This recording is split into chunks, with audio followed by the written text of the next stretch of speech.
How to turn off microphone in TikTok Live mobile gaming.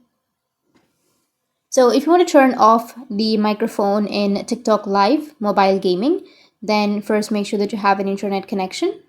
After that, you can open up your TikTok application. Make sure that you've logged into your TikTok. Now you need to go with the bottom right, which has that profile option. Now under your profile here, you need to go with the bottom middle, which has that plus.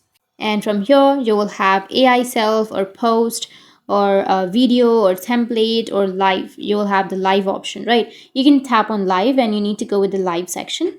Once you're under the live section, on the bottom, you will have an option of mobile gaming. First, you will have a button of go live with the red color interface. And on the bottom of that go live button, you will have mobile gaming. You can tap on mobile gaming. Once you tap on it, you will be able to add some topic. So you can just simply select a topic that you would like to add. After that, you can tap on start live, which will be on the bottom. And once you started your live, then you will have the microphone option on the bottom. You can turn off your microphone after you're on your TikTok live. So that's how you can turn off your microphone in your TikTok live mobile gaming. And if you have any questions, feel free to comment below. Thanks for watching.